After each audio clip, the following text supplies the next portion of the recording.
Our episodes deal with serious and often distressing incidents. If you feel at any time you need support, please contact your local crisis centre.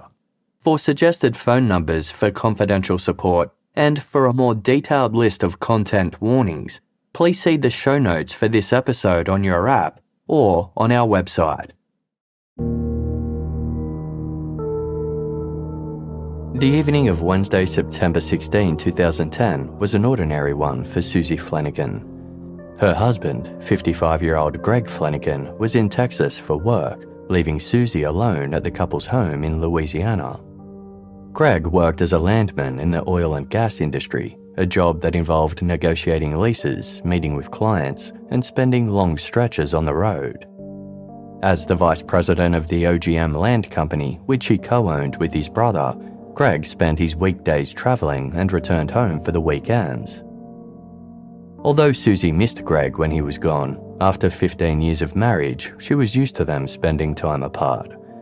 The two kept in regular contact, speaking on the phone several times each day, even if it was just to briefly check in with one another. That evening, Susie sat down at her computer to work on her taxes. Shortly after 7 p.m, she sent Greg an email to update him on how it was going. He wrote back, "You're doing good, babe." As the night wore on, Susie expected to get her nightly phone call from Greg. He didn't go out much when he travelled, preferring to keep to himself. His evenings were mostly spent in his hotel room, watching television and unwinding from the day. But Susie's phone didn't ring. At first, she assumed Greg must be tired or distracted. She waited a while, then eventually went to bed. The next morning, when there was still no word from Greg, Susie tried calling. There was no answer. She tried again. Still nothing. This worried Susie. Even if Greg was in the middle of a meeting, he always answered her calls, even if it was just to say that he'd call back later. When she still hadn't heard from Greg by around 10 a.m, Susie called his office to see if anyone there had heard from him. Her anxiety spiked when she discovered that his co-workers were wondering the same thing. Greg hadn't shown up for work, and no one had been able to reach him. With no word from him and no explanation for his absence, two of his co-workers decided to drive to his hotel to check on him. Greg was staying at the MCM Elegante, a large conference-style hotel just off Interstate 10 in the Texan city of Beaumont. It was a hotel he stayed at often, and he'd been there all week. When his co-workers arrived, they noticed Greg's pickup truck was still sitting in the parking lot. They made their way to his room, number 348, which was located on the third floor of the Cabana Wing, a distinct section of the building that provided views of the outdoor swimming pool. They walked down the hallway and knocked on Greg's door. There was no response. After several minutes, Greg's co-workers tracked down the hotel manager and told him about the situation. The manager agreed to let them in and came upstairs with a key. The three men gathered outside the room, not knowing what to expect as the door swung open. Inside, they were met with darkness. Heavy curtains were drawn across the windows, blocking out the morning light. Then, they saw Greg.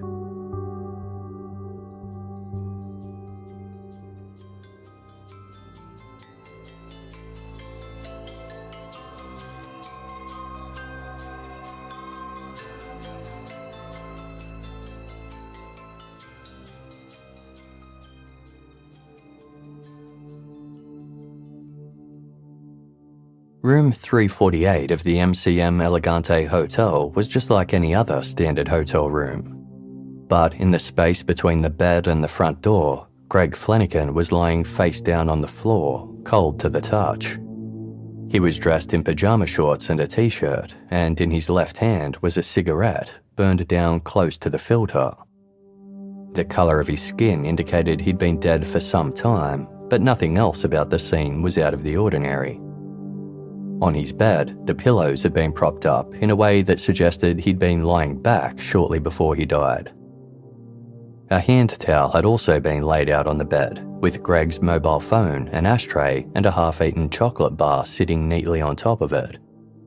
There was no blood or obvious wounds, and no visible signs of a struggle. The door to the balcony stood slightly ajar, but nothing in the room was overturned or scattered.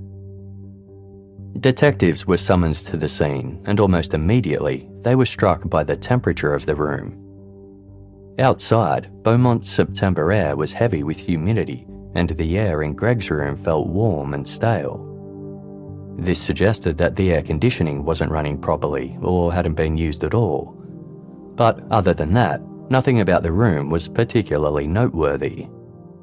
While the cause of Greg's death wasn't immediately clear, they found nothing in room 348 to suggest it was a crime scene. There was no sign of forced entry or damage to the door. To get inside the room, hotel staff had to lift the swing bar latch from the outside, indicating the room had been secured from within. Although the balcony door was open, the windows were sealed shut and intact. Greg's wallet, with a stack of $100 bills inside, was still in the room, as was his laptop, ruling out a robbery gone wrong. Detectives spoke to guests in the surrounding rooms, but no one reported hearing shouting, fighting, or anything else unusual coming from room 348. A search of Greg's luggage didn't reveal any prescription medication or anything else that could explain his death, and his colleagues said he wasn't a particularly healthy man.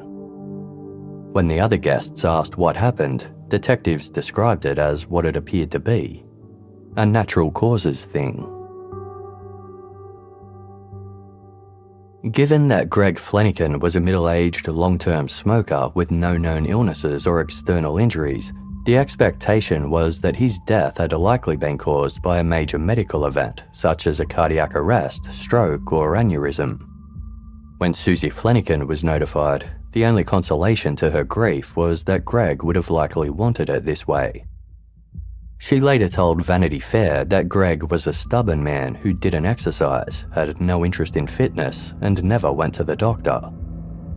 When hearing about people who died suddenly, he would make remarks such as, "Lucky bastard, that's how I want to go."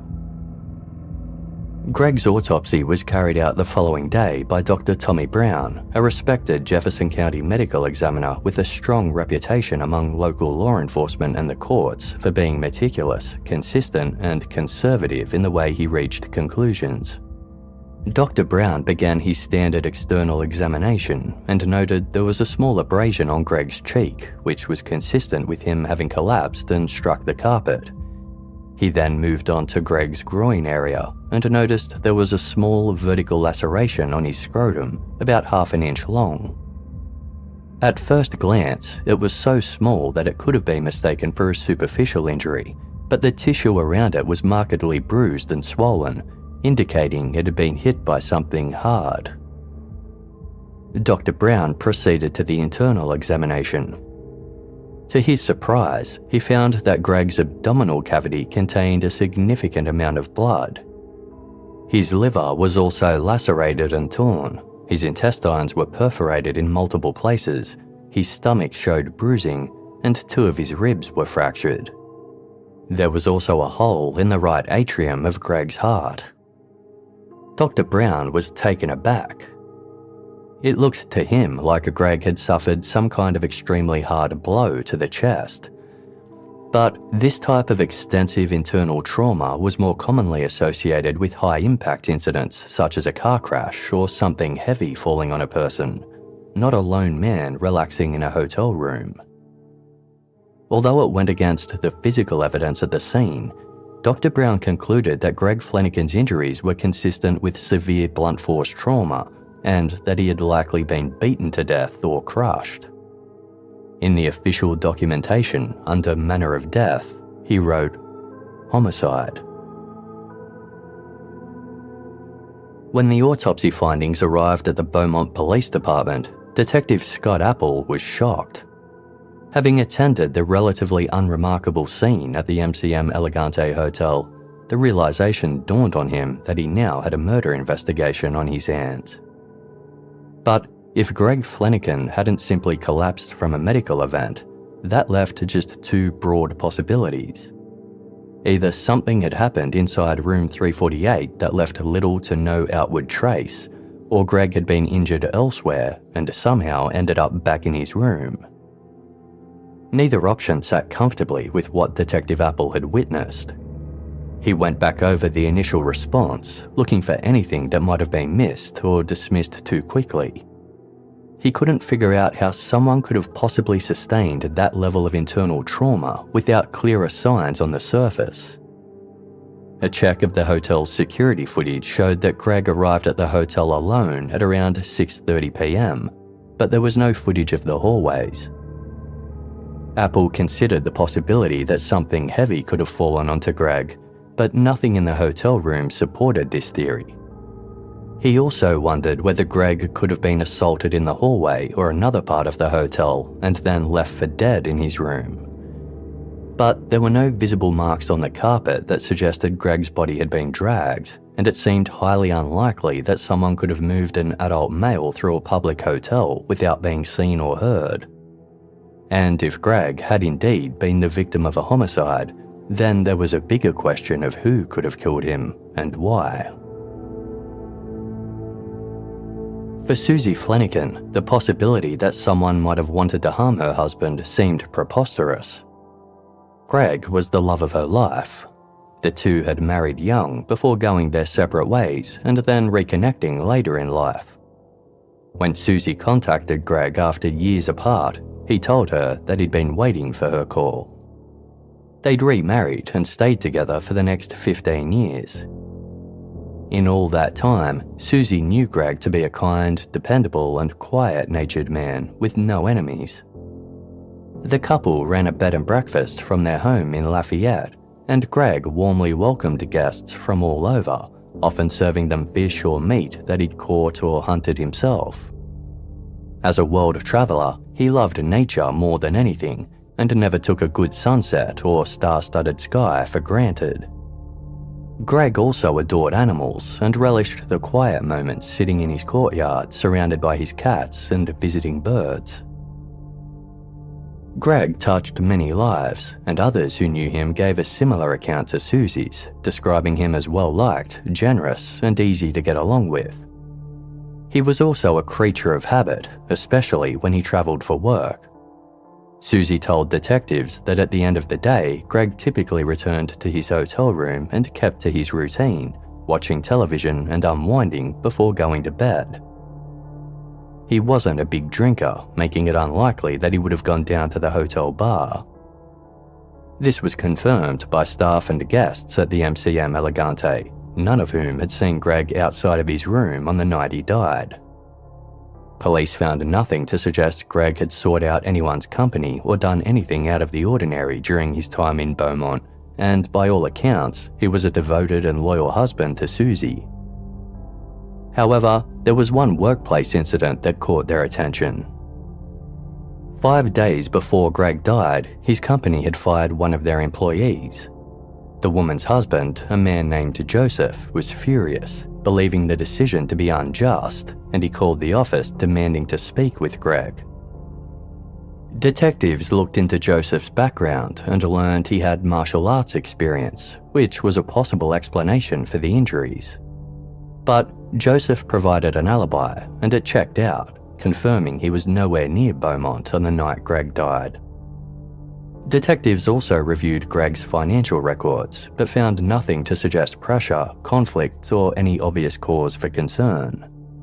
With no clear motive or suspect emerging, the detectives were dealing with 3 immediate problems: a victim who was by all accounts much loved, a hotel room that didn't appear like a crime scene, and fatal injuries that made no sense. It's a big mystery, reporter Zach Lajouet told the Investigation Discovery Channel. We all just go to bed thinking we're going to wake up in the morning. Nobody's going to do us any harm while we're sleeping. But in Greg's case, there was evil in his room that night.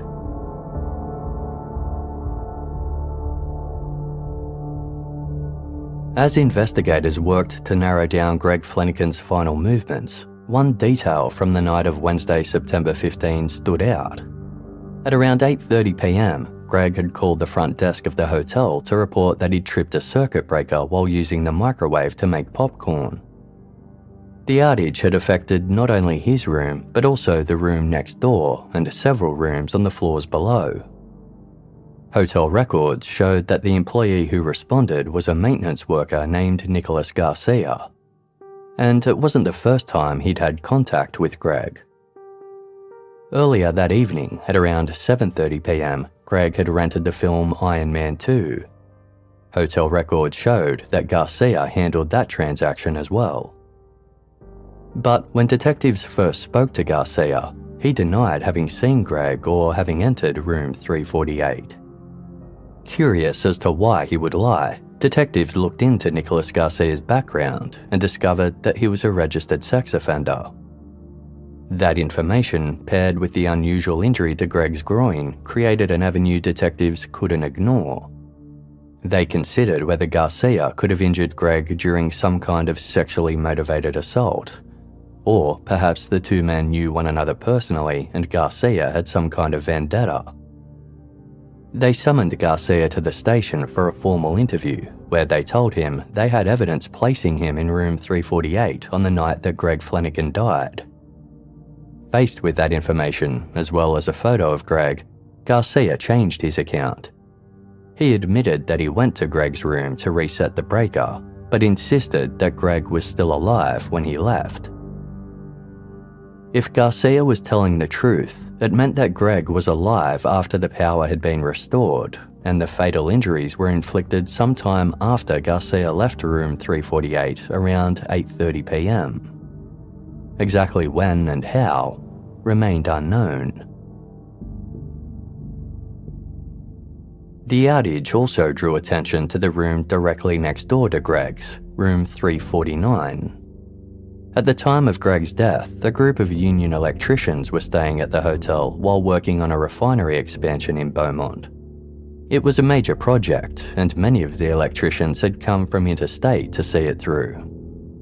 After work, in the evenings, they often gathered in one another's rooms to drink and socialise. Two of the electricians had been staying in room 349, and witnesses said that on the night of September 15, they and some others had been drinking in their room and getting a bit rowdy. Detectives considered whether one of them could have gone to Greg's door to complain about the power outage. Perhaps a drunken argument had broken out in the doorway or hallway and quickly escalated, with Greg then crawling back to his room where he died from his injuries. This could explain why his room appeared undisturbed and why guests in nearby rooms hadn't heard anything unusual coming from inside. But nothing had been found to indicate that an assault had taken place in the hallway, or anywhere else in the hotel for that matter. Detectives had also interviewed some of the electricians on the day Greg's body was found, but none of them reported having any contact with Greg or hearing anything out of the ordinary next door. 9 days after Greg's death, the union electricians were still in Beaumont, so a detective returned to speak with them again. Room 349 was registered to a Wisconsin man named Lance Mueller, who was sharing the room with his colleague Tim Steinmetz. Both men were polite and willing to talk, but they had little to add to their original accounts. They said they'd been drinking in their room on September 15 with a couple of friends and hadn't heard anything unusual from Greg's room or in the hallway outside. Although they acknowledged that they were being pretty loud that night and probably wouldn't have heard anything coming from outside. They said they went down to the hotel bar at some point after the power outage and returned to the room around midnight. Upon their return, they thought they might have heard a cough coming from next door, but they couldn't be sure exactly what time. Like others at the hotel, Mueller and Steinmetz were curious to know what had happened to Greg Fleniken. The detective simply told them that Greg's injuries were unusual and that investigators were considering whether some kind of heavy force might have come down on him. Mueller scanned the room and frowned. It was a standard hotel room. Nothing looked heavy enough to cause that kind of damage. The detective also spoke to an electrician named Trent Pisano, who had been hanging out with Mueller and Steinmetz in room 349 on the night that Greg died, Like the others, Pisano said he hadn't heard or seen anything of interest. The electricians were scheduled to be in Beaumont for months. They gave detectives their contact details and said they would be happy to help if anything else came up. For the detectives, the fact that Greg's death had taken place in a busy hotel added an extra layer of difficulty to the already confusing investigation. The Elegante was a large and popular venue, and guests from all over the country stayed there for all kinds of reasons, be it business or personal. If another guest was responsible for Greg's death or knew anything about it, they could have checked out before his body was even discovered, and they would have been long gone before detectives started investigating the case as a homicide. As the months passed with no breakthroughs, the lack of progress became harder and harder for Greg Fleniken's family to accept. In November, after the Beaumont police publicly announced that Greg's death was being treated as a murder, his family offered a $50,000 reward for information. Susie told the Beaumont Enterprise that Greg lived an honest and sincere life and had an impact on anybody who got to know him. It's such a difficult situation to have a life of an incredible person shortened in a dishonourable way, Susie said. I don't know much about the investigation, but I do know who Greg was. He was such an incredible person, and he had an impact on anybody who got to know him. We're just hoping and praying for information. Somebody knows something. With no leads coming from the reward, Greg's brother hired a private investigator, but that didn't generate any meaningful results either. By February 2011, 5 months had passed since Greg's death, and the case remained at a standstill. Desperate for answers, Susie Fleniken began reaching out to private investigators outside of Beaumont. Among them was a Florida-based investigator named Ken Brennan. A former police officer and a drug enforcement special agent, Ken now worked on cold cases with the aim to uncover the truth for his clients, even if the truth was uncomfortable. He was selective about the cases he took on, looking for 2 specific things when reviewing a file: whether the facts remained unresolved and whether further work could still produce results. Ken was fascinated by Greg's case, and believing there were further avenues that needed to be explored, he agreed to look into it further. In April 2011, Ken travelled to Lafayette to meet Susie. He asked about Greg's life, his work, his finances, and the state of their marriage. He then asked whether there was anything about the scene of Greg's death that had stayed with her. Susie said there was. When Greg's co-workers had entered room 348 on the morning his body was found, the room had been warm. This detail had always struck Susie as odd, as Greg typically slept with the air conditioner running at night. Ken Brennan travelled onwards to Beaumont and met with Detective Scott Apple, who brought him up to speed on the investigation. The men agreed to work together, and from that point on, the investigation continued as a joint effort. The following day, Detective Apple took Ken to the MCM Elegante, where he walked him through room 348 and showed him the photographs of the crime scene. Ken listened carefully, mulling over the details, before calling Susie with a question. Was Greg left or right-handed? Susie told him that Greg was right-handed. Ken then asked which hand Greg used to smoke cigarettes with. Susie's answer was assuredly the same, his right hand. For Ken, this was a significant detail. When viewing the crime scene photos, he was struck by the fact that Greg had been holding a burnt-down cigarette when his body was found. With the ashtray sitting on the bed nearby, it suggested that he had been smoking shortly before he collapsed. But if that was the case, it complicated the police theory that Greg could have been attacked in the hallway or elsewhere before being brought back to room 348. If he had indeed been carried back into the room after sustaining catastrophic injuries, the cigarette in his hand became difficult to explain. It seemed highly unlikely that an attacker would have taken the time to gingerly place the lit cigarette in his hands, or that Greg would have been in a state to light it himself. Furthermore, Greg was holding the cigarette in his left hand. If he was right-handed and normally smoked with his right, then why, Ken wanted to know, was the cigarette in his opposite hand when he died? If Greg had been sitting on his bed smoking in the moments before he died, Ken considered whether he could have shifted the cigarette to his left hand in order to free up his dominant hand to do something else. Maybe he'd been reaching for something with his right hand, or had stood up to open the door. While it didn't help explain Greg's injuries, it did suggest that Greg was conscious and acting normally right up until that final mysterious moment. Then there was the fact that Greg's hotel room had been warm when his body was found, despite Susie's insistence that he typically slept with the aircon on. Investigators already knew that Greg had blown an electrical circuit at 8:30 p.m. while using the microwave, so Ken reasoned that the loss of power had likely stopped the air conditioning too. It had been a hot night, and without the aircon running and with Greg's balcony door slightly opened, it would have only taken about 20 minutes for the room to heat up. The fact that the aircon hadn't been turned back on suggested to Ken that Greg had likely died sometime between 9 and 10 p.m. But if that was the case, then why had the electrician said they'd heard coughing coming from Greg's room shortly after midnight? Ken went to visit Dr. Tommy Brown, the medical examiner who had conducted Greg's autopsy, and asked whether Greg's injuries could have been caused by an assault. Dr. Brown said they could. In fact, the laceration to his scrotum could be consistent with a forceful kick, particularly from someone wearing a heavy boot, including a steel-toed boot, just like the electricians wore.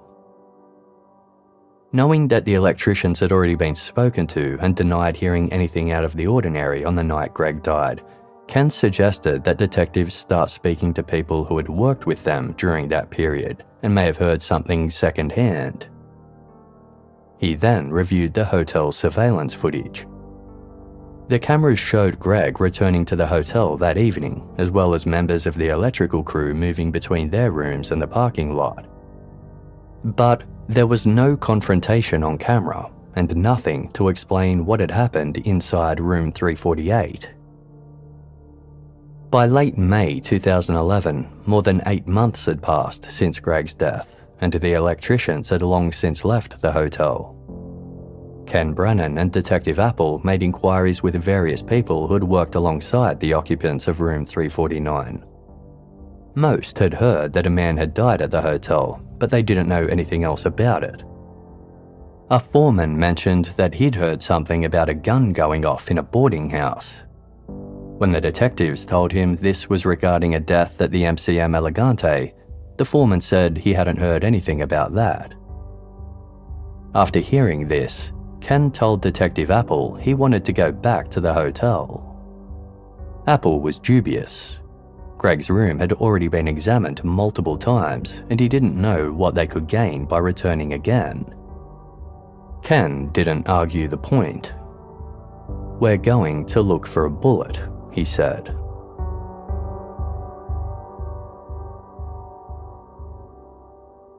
By this point, room 348 had been cleaned numerous times, and many other guests had stayed there.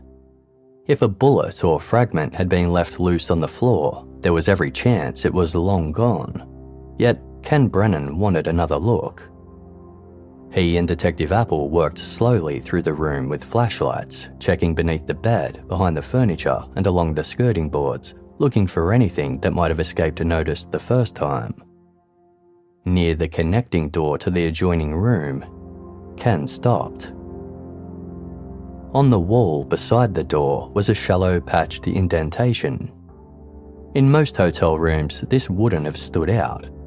Walls get marked and damage gets filled and painted over all the time. But something about this bothered Ken. Wondering if the mark could be caused by the door handle hitting the wall, he opened the connecting door and checked where the handle struck the wall. It didn't line up. The doorknob landed slightly to the right of the repaired mark. Hotel staff then gave Ken access to room 349. He went straight to the opposite wall beside the connecting door and saw a small, neat hole. It was an unusual round mark that didn't look like a doorknob strike or ordinary wear and tear. Someone had filled the hole with a pale or dried substance. Up close, it appeared to be dried toothpaste. There was no doubt to Ken Brennan or Detective Apple that someone had made a hole in the wall and tried to hide it. They compared its height and position to the patched indentation in room 348. The points lined up perfectly. Crime scene investigators were called in, and material was carefully removed from both damaged areas, exposing the impact points beneath. A laser was then used to trace the path through the shared wall. The beam ran from room 349 into room 348 and angled upward toward the bed, where Greg would likely have been sitting. The answer to Greg Fleniken's mysterious death was finally solved. He hadn't been attacked elsewhere, but had been shot through the wall. Before investigators could move forward, one problem remained. From the beginning, Dr. Tommy Brown had concluded that Greg Fleniken's death was a homicide caused by blunt force trauma.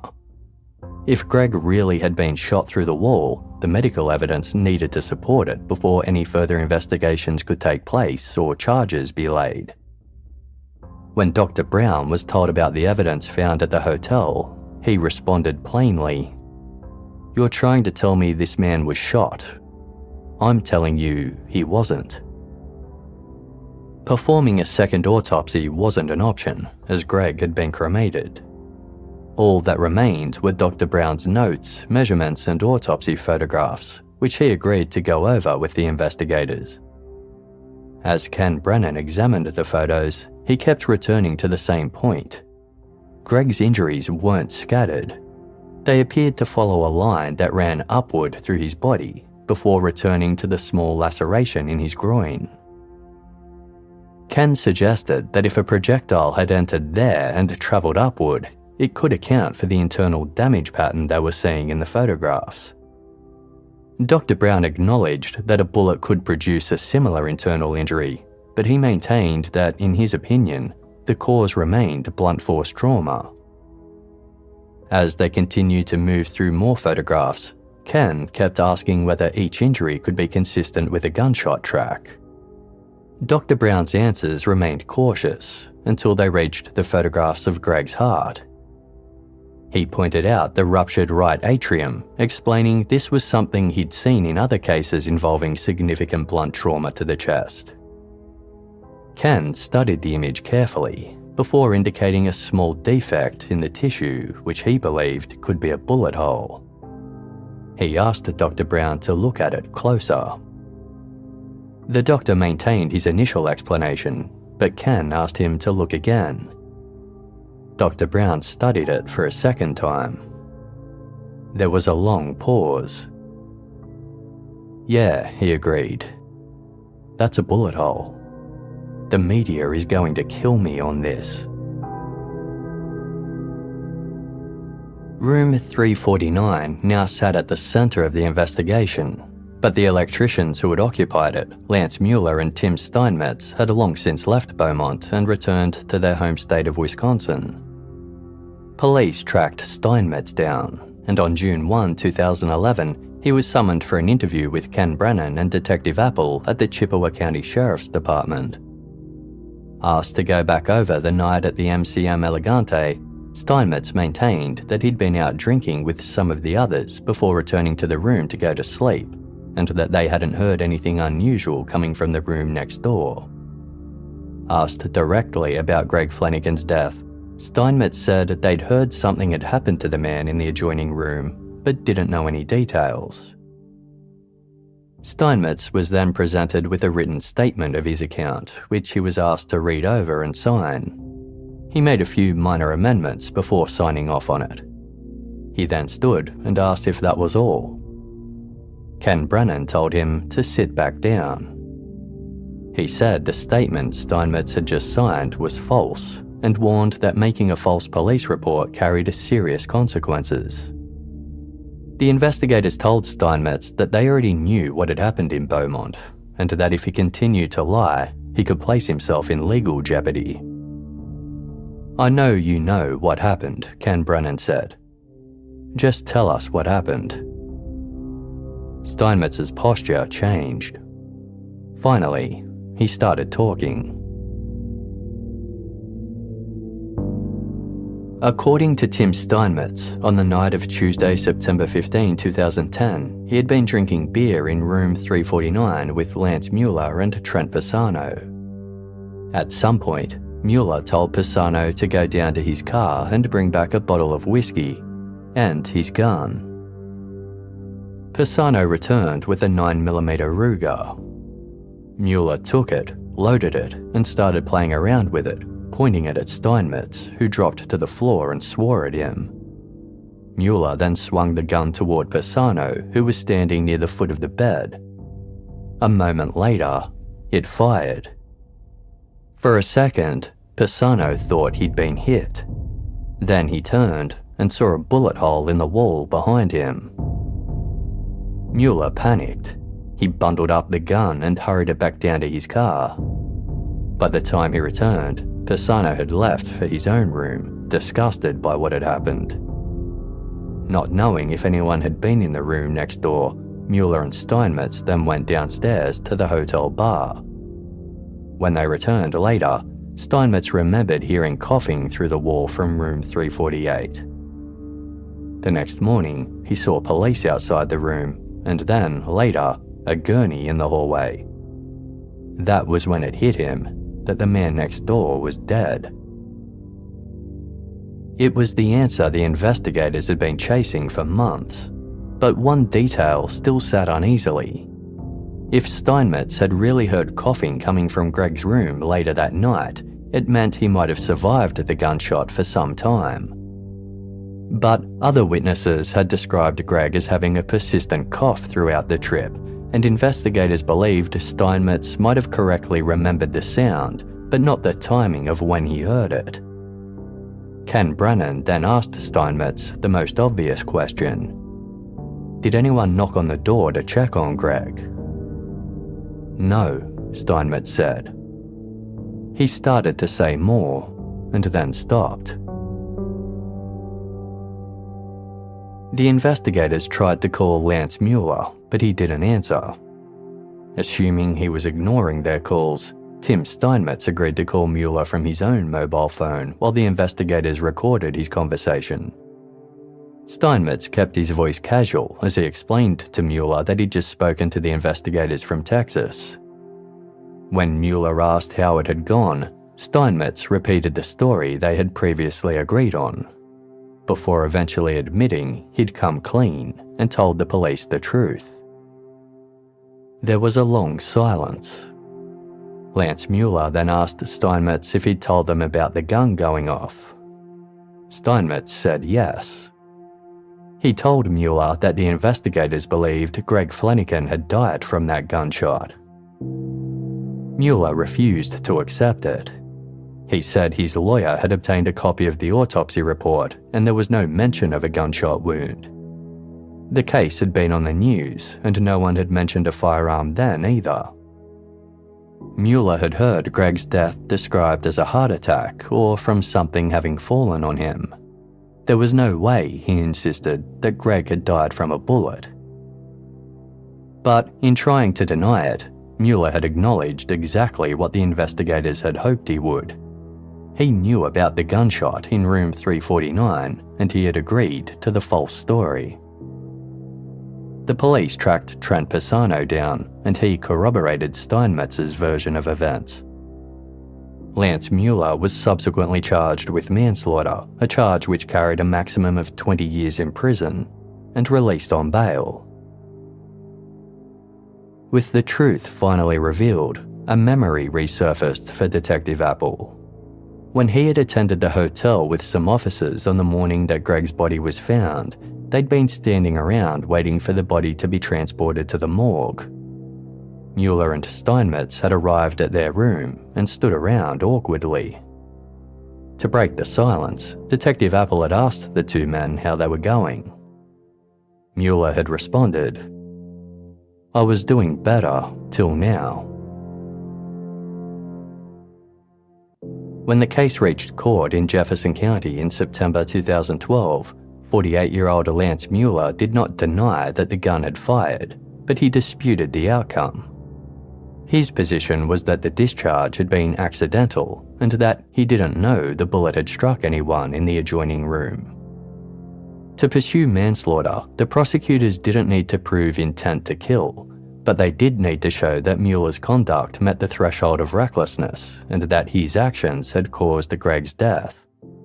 Having sought an opinion from another medical examiner, the prosecution's case was that Greg had been relaxing on his bed when a bullet entered his scrotum, tearing upward into his body, lacerating organs and breaking bones before lodging deep in his chest.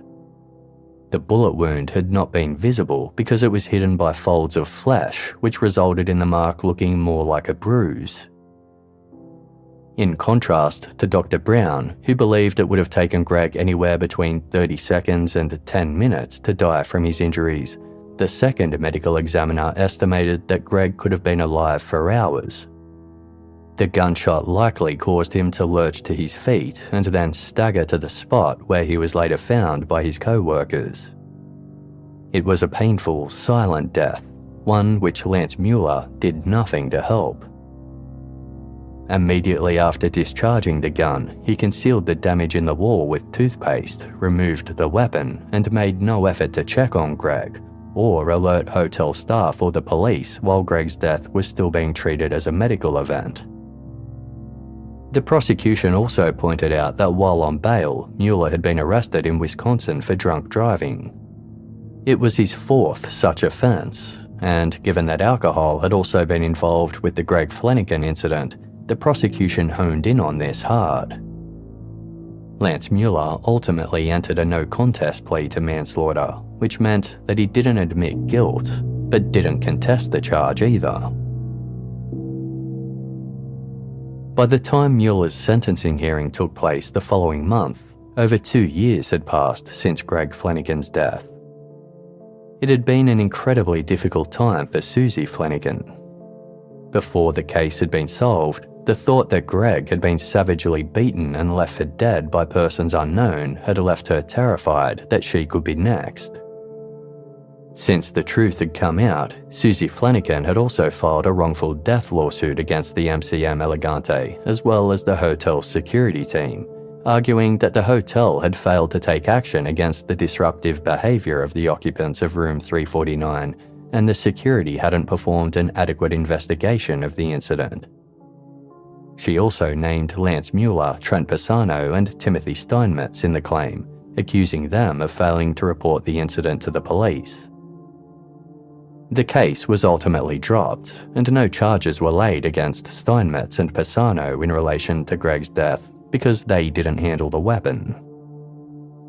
The stakes were therefore high for Susie on the day of Mueller's sentencing, as she wanted someone to be held accountable. She was joined at the Jefferson County Courthouse by many of Greg's loved ones, as well as Ken Brennan and Detective Apple, as she delivered an impassioned victim impact statement. Addressing Mueller directly, Susie said, "I have waited over 2 years to look you in the face, eye to eye, and simply have the chance to speak directly to you. You would never have come forward with the truth. You murdered Greg. No, you didn't intentionally seek him out to murder him, but you murdered him, with every lie you told, with every intentional selfish deception, with every cover-up, over and over again. You saw his body taken out of the room in a body bag the next day. You knew you killed him. He meant nothing to you." She also made it clear that she would not have let the matter go, saying, "You have met your match. I would have spent the rest of my life tracking you down." The judge focused not just on the gunshot itself, but the entire situation, which included the irresponsible decision to bring a handgun into a hotel room when alcohol was involved, and the egregious actions that came afterwards. Susie watched Mueller's expression as he was sentenced to 10 years in a Texas prison. She was pleased to see that he looked shocked. Outside court, she told reporters that drivers who hit a dog on the side of the road show more compassion than Lance Mueller did for her husband. She thought Greg would have been proud of her for pursuing the truth, remarking, "I think Greg would say, 'Good for you, Sue. You stuck with it. You found out who did it, brought them to court. And now, please go and have a happy life.'"